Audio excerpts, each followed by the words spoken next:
episode of the Bookfest Club. I'll be your co-host today. I'm your boy Joolz, and I'm missing somebody today.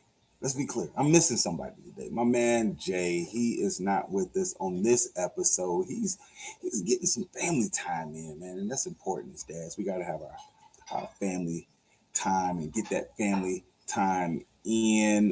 Man, I'm excited about our topic today. We're gonna get into something that we're gonna start with something might just get us kicked off of book talk. It might just get us kicked off of YouTube, and some of y'all don't actually want to read that book. Yeah, we're gonna get into it.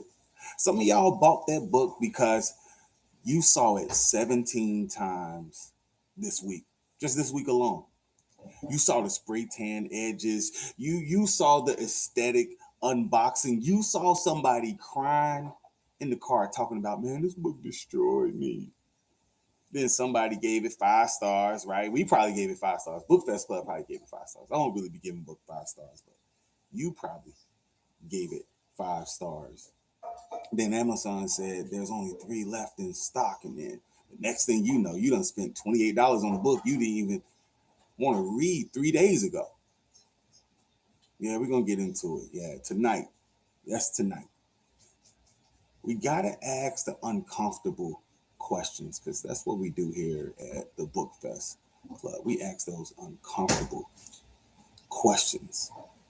And that question tonight is, are we discovering books anymore? Or are books being chosen for us? Because somewhere along the line, reading went from what do I feel like reading to what is everybody else reading? And I feel like that's where we are right now. And those are two very different questions. And those questions raise up this idea of just FOMO reading, fear of missing out reads, right? And you gotta I just want to ask the chat a question. Do you ever feel pressure to read a book simply because everybody else is talking about it? I know I'm guilty of that, right? Trying to keep up with what everyone else is reading, man. And man, that gets daunting because I used to like walking into Barnes and Noble, walking into Second Charles, walking into my favorite bookstore, just picking up a book just because I thought it had a dope cover or an interesting title, right? And then I turn it over and I'm looking at the back of that thing and I'm like, I think I might as well cop this. I might want to, this look like this is something worth reading, right? Things done changed now. Book FOMO is real, people. Sometimes you're not just buying the book, you're buying admission into the conversation. A lot of us just want to be a part of the conversation. You saw a Bookish live on TikTok, or maybe you tuned into us live and we were talking about a particular book, and he was like, man, I want to be a part of that conversation. So let me go cop that book because everybody's talking about it, right? Or let me ask you this. Have you ever bought a trending book knowing deep down inside, this ain't even my type of book? This ain't even my type of height. I know that's definitely been me. But, you bought it anyway, right? And I'm gonna admit, my homeboy Jay, right? Shout out to Jay. Um, he got me into fantasy, reading fantasy books, right? With like dragons flying and all types of stuff, right? He got me. First off, it was the Crave series, and after that, it's Fourth Wing, and I was just like, you know what? This ain't my type of book, but I end up liking it, man. Listen, there are some books that's sitting unread on shelves all across America that were purchased entirely because somebody on TikTok yelled, run, don't walk to go buy that book, right? And man, my homeboy kind of put me on the crave and he was like, man, run, don't walk to go read that book. and I did it and I liked it. But then I got to a point where the author's style of writing and the pacing and everything was just so slow. I found out that I really like pacing.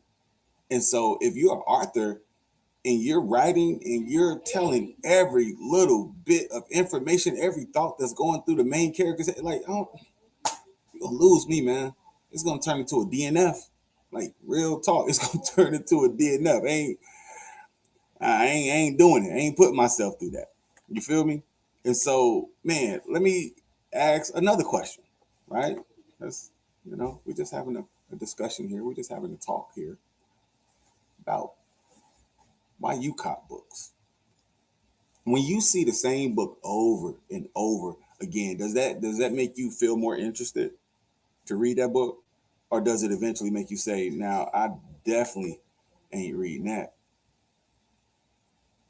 Because everybody's reading it, everybody's read it. I like, do you like discovering like new books or books that no one else is reading?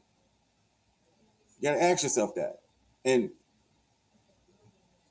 I wonder about that. It's like, man, am I just reading what everybody else like what there has to be something else out there that's dope too that no one is on, and where do you go to find those books? And it's just a thought, man, because I'm thinking about I'm likening it to back in the day, right? Back in my day, not back in the day, because your back in the day may be different than my back in the day, but back in my day, um, when a person dressed, or if somebody in your neighborhood caught a certain pair of kicks, I wasn't trying to go buy those same kicks. I was trying to go find something new. I was trying to find something that no one had in my neighborhood, right? I wanted to be different. And so I wonder, how can we introduce that into the bookish community? How can we introduce that thought, that idea into the bookish community? Because everybody out there got a book that everybody made you read, right? Maybe it was the Curvy Girl series. Maybe it was Capone. Maybe it was something by Frida McFadden, right? Maybe whatever it was. Maybe it was S.A. Cosby. Like everybody got a book that everybody made you read. We got to confess that. And so for the chat and for those watching, maybe you could comment in the comments below. What's one book that you read mainly because you felt like you were missing out on the conversation? The conversation about Capri, the conversation about, whatever the hot book was. And you got to ask yourself, was the hype justified? I know I've read some books, I ain't gonna name here recently, where, there was so much hype surrounding this book. And then, turns out to me, the hype wasn't justified. Now, there is a book that I will name where the hype was justified, yo. Like the hype was justified. And that book for me is Blood at the Root series by Ladarian Williams. Like, listen, man, you want to get into like a dope fantasy book that's for us, is by us. Listen, man, this might be my favorite fantasy book over Fourth Wing, over, listen, it's super dope. Or have you ever finally read the book everybody was losing their minds over and thought, man, that's that one. That's that one. Either it was the hype was justified or if it wasn't, you know what I'm saying? Here's where I'm starting to grow into to this place right here. I'm starting to mature to this place. Nothing makes a 3-star book feel like a 2-star book faster than 6 months of telling people it's the greatest novel ever written, right? And then come to find out, it ain't really all that, man. It ain't really all that. Could could could could some books actually be victims of their own hype? And I've seen this, man. I've like, I'm not really that big of a fan of romance books, man. I feel like they're just, I don't know. I'm just not really a big fan of them. There are some good ones out there, right? But I got to be in the mood for a romance book, you know. And I feel like there's some romance books out there that's been hype, man. I know y'all are about to attack me in the comments, but there are some romance books out there that was just victims of their own hype. And these are some big name artists as well. Because maybe the book wasn't bad, but maybe the marketing was just too doggone good. Like these marketing plans be amazing. Everywhere you turn, you go to Instagram, you go in your feed, you start scrolling, man. You see the marketing for these books. You go into the bookstore, you see the marketing for these books, man. You heck, you go on Amazon and you see them being promoted. You see the ads and what have you, and just the marketing could be just super dope. I know that's definitely the case for like music. Like the push for that particular product was just so good, but the actual product wasn't was mid. It was meh, right? I know I'm just not talking to myself, and so like let's make this personal, right, for the creators out there. All right, let's make this personal for the creators out there, because regular readers have one kind of pressure, but creators have a whole nother type of pressure. We gotta consume these books. We gotta get through them, right, so that we could get right back in front of the camera and talk about it, right, and share what we've read with you, and chop it up into consumable content. Question: when you create book content, and this is for the creators out there, is there an unspoken pressure to review whatever's trending because you know those are the videos people are searching for? I want to see it in the chat. I want to see it in the comment. Those for the creators, right? Is there this unspoken just like burden to just review? Like you ain't even reading books you want to read. You ain't even reading books that like I like nonfiction books. I ain't even reviewing nonfiction, but I'm just reading straight fiction, thrillers, like entertainment genres, so that you can escape reality, right? That's what I'm reading. However, I want to read some nonfiction, right? At some point, the algorithm can turn your TBR into a content calendar, right? Okay, that's what they're reading. Okay, let me get that. Oh, that content creator just talked about this particular book and this particular author. Man, I gotta go read it, and that's dangerous because now I'm not asking, what do I want to read, man? What do I what piques my interest? What's dope to me? I ain't asking that. I'm asking, what can I post? What can I post that's going to get the clicks? What can I post that's going to get the views? What can I post to get the numbers, the watch time, the watch hours? What can I post?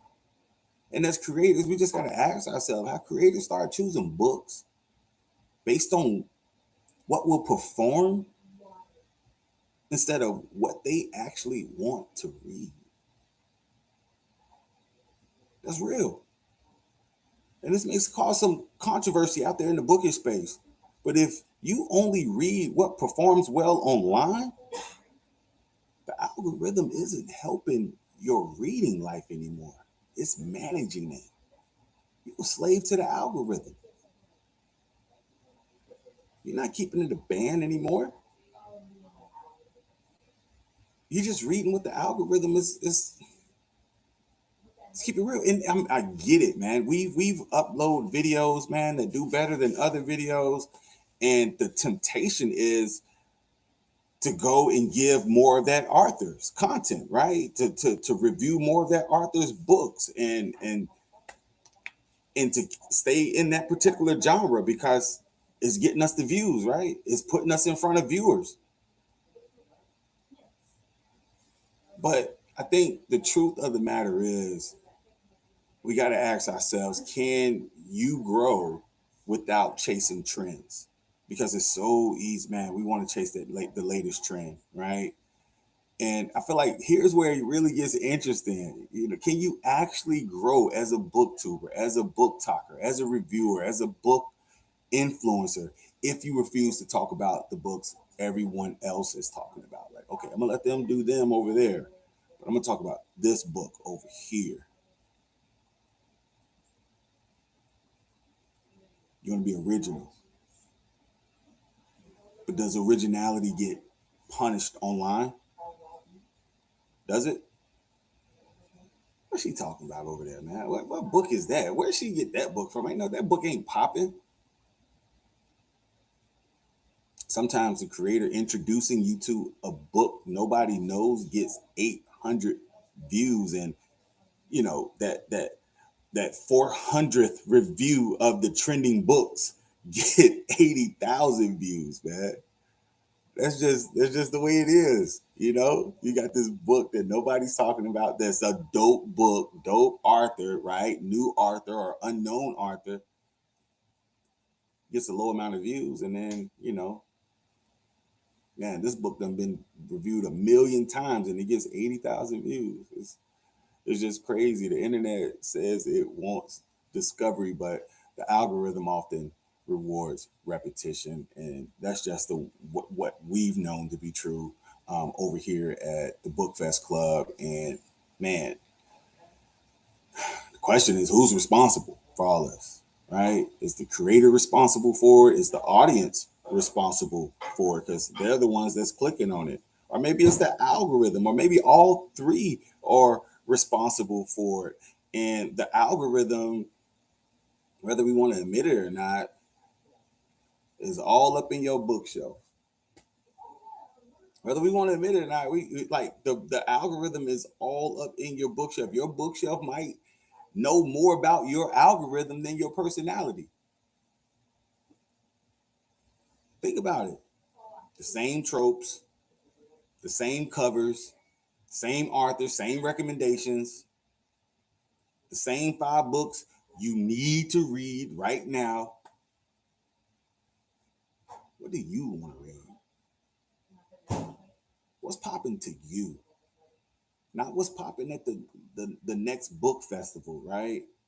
What's popping to you? How much of our reading taste is actually our taste? How much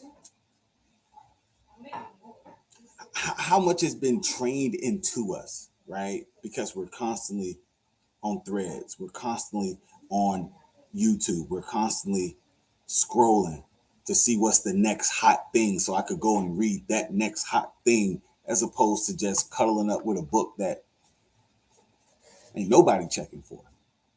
I know they ain't write English, but ain't nobody checking for, right? An algorithm doesn't have to force you to read something. It doesn't. And I think that's what I'm really trying to say here. It just has to show it to you enough times until just curiosity starts feeling like a choice. Like, I gotta go read that, right? I gotta put that on my TBR. I can't DNF it, because if I DNF it, FOMO again, right? Fear of missing out. I can't be a part of the discussion at the water cooler at work, man. I'm not going to be able to join in. But ask yourself this question: if TikTok disappeared tomorrow, would your TBR look different?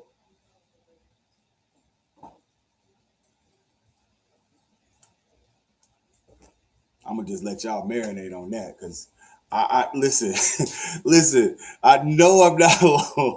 That's the question, man.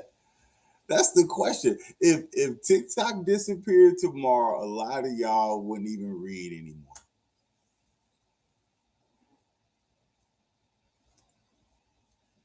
Y'all would cancel your Audible subscription,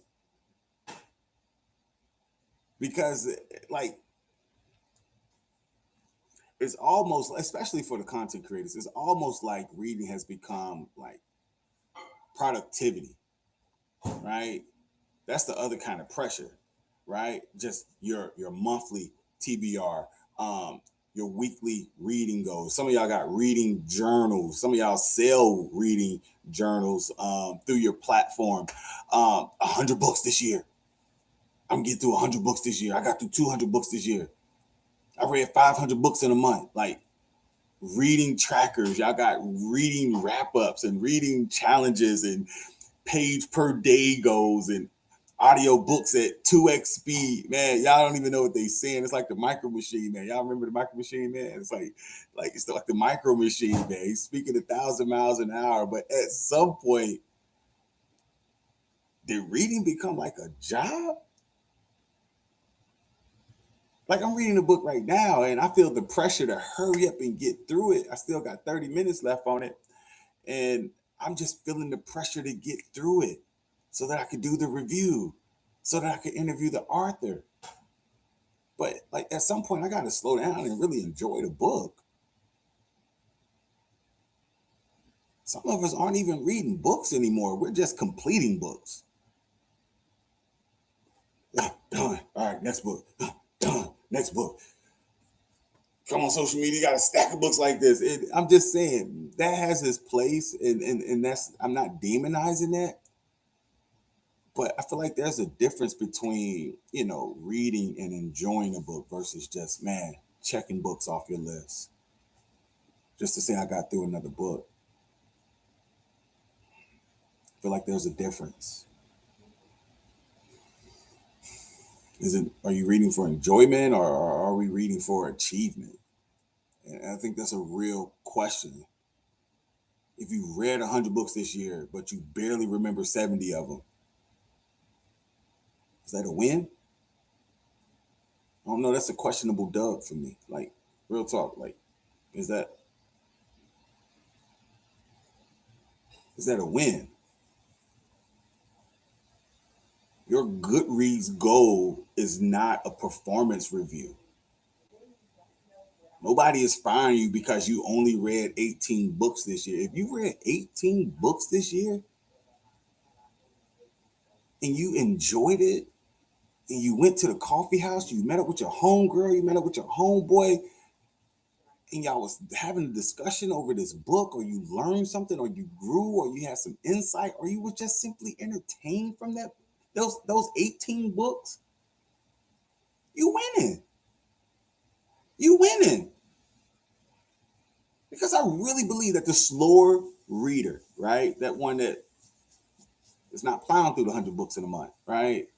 Who loves every page, is not less than a reader than somebody who's speed reading through 150 books for a graphic at the end of December, just so that tick in your Audible graphic could go up, from novice to scholar, or whatever the metric is, right? We're not reading for the graphics. We're not reading for the statistics. We're not reading for the metrics that are out there. And if you are, cool, peace. But I feel like reading should be more than that. Real talk. I feel like reading should be more than that. I feel like, the BookTok effect has, like, it's just, man, just making people lose their mind for real. And let me just step back, because it's easy to just throw darts at TikTok, right? Let's give BookTok its flowers first. BookTok has absolutely gotten people reading, and that's dope. My man Jay and I, my co-host, we go on TikTok, and we're live on there, man. And the love that we've received on there has just been phenomenal. Nothing short of amazing. It has resurrected backlists and TBRs, and made authors have a flourishing career. They've created, BookTok has created communities. It's introduced readers to genres they would never ever touch, me included, right? I don't feel like I've ever would have stepped into urban fiction or urban fiction romance. And that matters, right? Like introducing people to something new that they had their back turned to. That matters. However, has BookTok expanded the book world, or accidentally made everyone read the same books? Curious. You gotta stay curious with this, right? You gotta stay curious, man. And if you rocking with us, man, thank you. Just a quick commercial, man. If you rocking with us, get you some merch, man. Get you some merch, all right? Go and grab you some merch. We could just If you watch it on YouTube, man, our merch store is there, man. We done leveled up, we done monetized a little bit, so we get a little bit from that, man. But you get a little bit as well, man. You get to rock some dope, well made merch, man. And if you're still watching, click like, subscribe, comment, all that good stuff, man. Um, Let me get back to the get back. All right, book talk. That's what we was talking about, right? Everybody reading the same books. I feel like book talk has given readers like infinite options, man. If you're lacking options, man, just go on book talk. Go on. If you want the drama side of it, go on Threads. We have all these options, but we still somehow end up reading the same 12 books on everyone's nightstand, right? We y'all ain't even paying attention to me. Y'all probably looking at my shelf to see what he reading, right? But I promise you, this stuff right here, you ain't gonna find it on Book Talk. You're not gonna find it on Book Talk, man, because like I said, I read stuff that I like, things that I'm interested in. If I'm interested in healthy masculinity, I'm gonna read about healthy masculinity and how not to be toxic and how to show up for my family. If I want to read something on theology, I'm gonna read theology. If I want to read biographies, that man, me and Jay was just talking about this. He's like, man, you go on YouTube and is anyone covering biographies? Is anyone covering history? Like, there's other genres out there, right? I feel like TikTok sometimes pigeonholed us into like a few genres, and there's a myriad of genres out there. And yeah, man, that's just my take on just book talk. It's just like, man, everybody got the same books on their bookshelf, and man, I feel like we just got to do better, man. We're cheating ourselves. We're giving ourselves the short end of the stick, man. Right? And I go on and on and on and on about this, but I'm curious.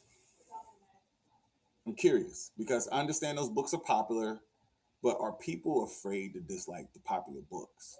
Right? I understand they're on everyone's bookshelf, but are people afraid to dislike the popular books and say, "Man, I ain't dig that book. I ain't like that book," and have the courage to get on social media and say that, right? And y'all may be saying, "Man, Jules, you're getting messy now," but I'm curious. Are readers afraid to say they didn't like a popular book?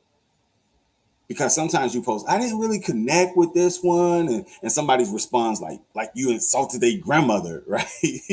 Just because you said, man, I didn't connect with that book. But book fandom gets weird when disagreement starts feeling like disrespect.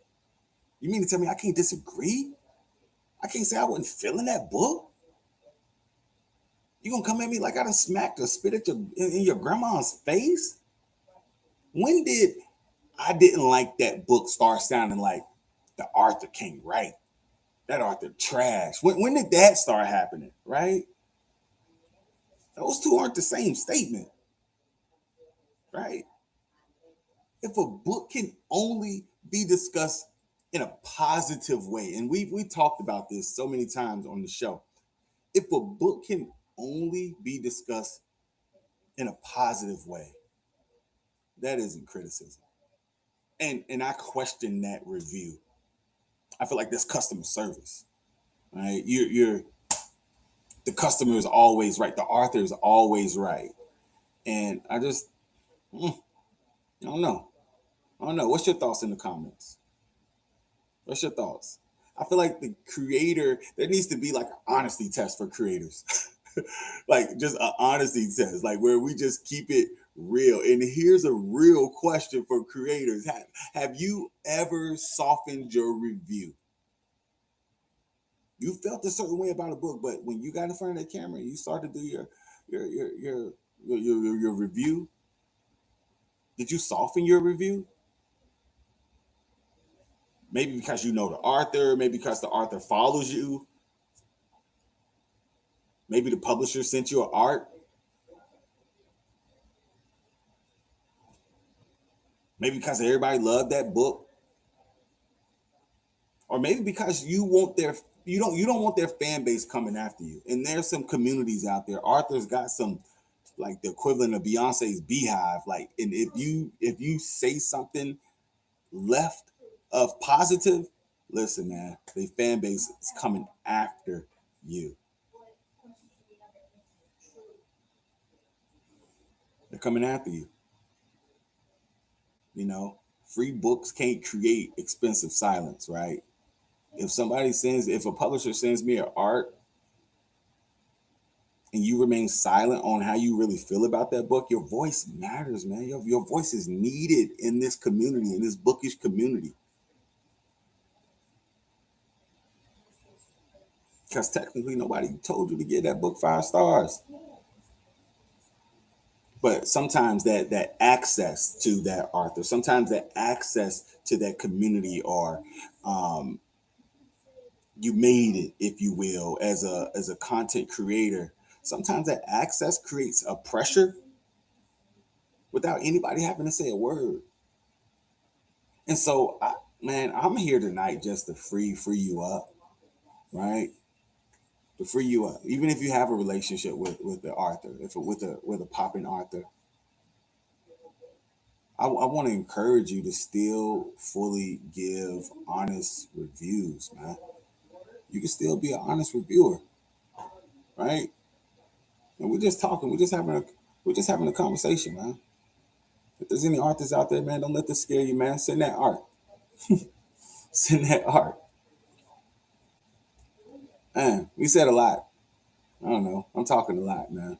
I could shut up. But before I do, let's address the big question, man. And this is where I'm going to land this whole episode. And here's the question. Here's the big question. Here's the $1 million question. Are we actually reading for ourselves anymore? Are we reading for ourselves anymore? I just got to keep. I want to just want to keep the bookish community honest. Right? When your TBR is shaped by BookTok, when your TBR is shaped by BookTube, Instagram, Goodreads, when your TBR is shaped by publishers, celebrity book clubs, bestseller lists, and we've interviewed a few USA Today bestsellers. When your TBR is shaped by arcs, friends, algorithms,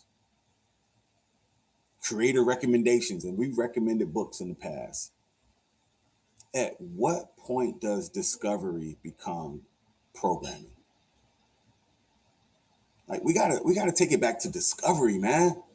Like like I get hyped when I pull into the mall, and where I used to park at the entrance closest to the sneaker shop, right? Be it Foot Locker or whatever, because I'm about to go and hit those sneaks up. But since I've gotten back into reading, not just reading, nonfiction, but reading fiction, man, I'm parking in front of Barnes and Noble now, man. And I know that's probably a bad word. Or when I pull up to resist booksellers, like in Petersburg, Virginia, Dominique, my man over there, he owns that, and he's doing a great work in the community. Man, my heart started beating. I can see my heart beating through my chest, man. I'm getting hyped because I'm about to go on a discovery mission. Like for real, I don't have a particular book in mind when I roll up to the store. It's like, man, I'm looking for that next find, right? It's kind of like some of y'all are thrifters. I mean, like my daughter, she's a thrifter. She loves going to these thrift shops and finding cool pieces, right? She's really good at it as well. It's like finding that piece at a thrift shop, man. That's how I feel. Like when I find that book and I go home and I read it and I just can't put it down. And no TikTok sent me there, no BookTube sent me there. A publisher didn't send it to me. Like, when do we get out of the stream and become like salmon and start swimming upstream, man? Because the danger isn't that people recommend books to us. The danger is readers, because readers have always done that, right? Readers have always done that. People, saying we recommend a book to our friend or to our coworker. The danger is when the recommendation system becomes so powerful that we mistake exposure for desire.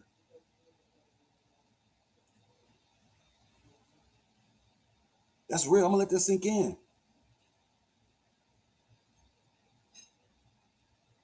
Because it's like, man, we're so exposed and we're so locked into what's going on social media that it's just like, man, we don't lost touch with what we personally desire, man.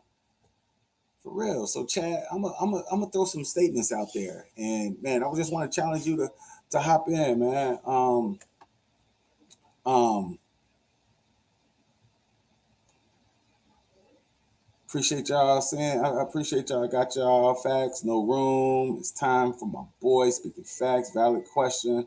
Shout out to the Bookfest Club. Keep it being great. Hey, I appreciate y'all, man. Appreciate y'all comments. It's just me running the chat still. I'm talking and scrolling and all that. Excuse me. All right, I'm gonna throw some statements out there. All right, there's no middle ground. You can say agree or disagree. And if you're watching this after the live, and man, just comment in the comments below. All right. Agree or disagree. BookTok has created more book buyers than book readers. Agree or disagree. Just drop it in the chat. BookTok has created more book buyers than book readers. Agree or disagree. My second question. All right. Half the books Jay in the building. What's up, Jay? Hey, my guy Jay is in the building. All right, that's what's up, man. Love, man. I hope everything was everything, my guy. Hope they got the dub tonight. All right, my next question. All right, half the books people call overrated aren't overrated. Their expectations just was overinflated. All right. Do you agree or disagree? Half the books people call overrated aren't overrated. Their expectations are just overinflated. That's a bar. Okay. My man CJ C Jamone NC. I think I'm saying your name right, man. I'm probably butchering it. But he said he agreed. All right. All right, the next question. Some creators would rather give a dishonest 5-star review than lose access to the author. Some creators will rather give a 5-star review, a dishonest 5-star review, rather than lose access to their favorite author. Agree or disagree? Agree or disagree? My ear itching, man. I'm digging out of my ear. All right. All right. I agree with that, man. They don't want to lose that access, man. They don't want to lose that status with that celebrity author, man. So they're gonna get that dishonest 5-star review, man. They're gonna say that book is banging. Maybe because they getting the cut. All right. Let's get one more, man. We got room for 5, man. All right. If your entire TBR comes from TikTok, TikTok is your librarian. Agree or disagree? Agree or disagree? All right. If your whole TBR came from TikTok, TikTok is your librarian. Do you agree or disagree? Hey, what's up, Corey? Hey, Corey done tapped in with me, man. That's a good brother, man. We're going to go play golf this weekend. That's a good brother. Yeah, yeah. Okay, room for one more, man. We got one more. All right. Black authors. Because you know we got to talk about black authors. Man. We can't, it's not the Bookfest Club if we don't talk about black authors. All right. Black authors deserve support, but no author deserves immunity from criticism. Agree or disagree? Black authors deserve support, but no author deserves immunity from criticism. You're not immune to this criticism that you're about to get. All right. So we are. You already know we agree on that. All right. That's what's up. That's what's up, man. Hey, we appreciate you, man. We just want you to read what you want to read. Genres you want to read, the authors you want to read, the titles you want to read, man. Man, just what would your bookshelf look like? If social media disappeared tomorrow, what would your bookshelf look like? What popular books are you scared to admit you didn't like? I know one book, a popular book that I didn't like is I just didn't like that book. Did my mic go out? Then my mic go out. All right. Hey, what famous book do you believe people are pretending to love, man? Don't drop it in the chat. Don't drop it in the chat. Don't do that. All right. We ain't gonna do that to the authors, man. But hey, just in closing, man, I'm about to land this plane. I don't have the answer, Sway. All right. I don't have the answers. Maybe the answer isn't to stop reading trending books. Trending books can be amazing. I really believe that. Popular books can deserve every bit of their popularity. I done read some books that were popular and they deserved it. I see why they were popular. And again, Book Talk has introduced millions of people to stories they might not have ever discovered otherwise. But maybe we need to remember just one thing or a few things. Your TBR belongs to you. Belongs to you. You don't owe the algorithm a read. You don't owe Book Talk 5 stars. You don't owe your followers 100 books this year. I'm gonna free you up tonight. You don't owe a fandom agreement, right? You don't owe the cousins anything. Let's be clear, all right? And you definitely don't owe anybody a fake review. Stop giving these fake reviews out there, man. Be honest. If it's a 3 star out of 5, it's a 3 star. Read the bestseller. Read the indie books with 14 reviews. Read the book that everybody loves. Read the book that nobody has heard of. DNF something real popular. I'm just saying, love something that everybody hates. Because I feel like the healthiest thing the reading community isn't. I feel like the healthiest reading community isn't a reading community where everybody are reading the same books. That's not healthy. A healthy reading community is one where everybody feels free to tell the truth about the book that they chose. Tell the truth. If it was a whack book and you chose it and ain't nobody reading it, man, own it. Because I feel like that's how we start discovering books again. Instead of just being told what to read, man. And and the last thing I'm gonna say before we sign out, man. Again, if you haven't subscribed, make sure you subscribe. If you haven't like and comment. If you found value in any of this, last thing I'm gonna say: don't let the algorithm turn your bookshelf into everybody else's bookshelf. Or put a different way, read what moves you,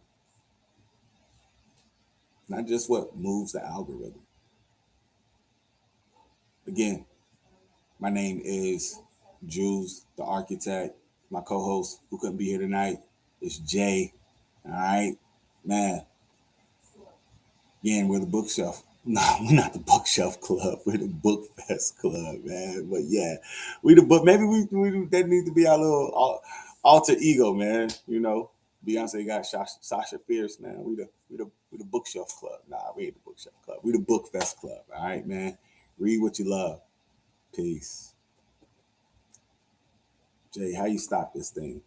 All right.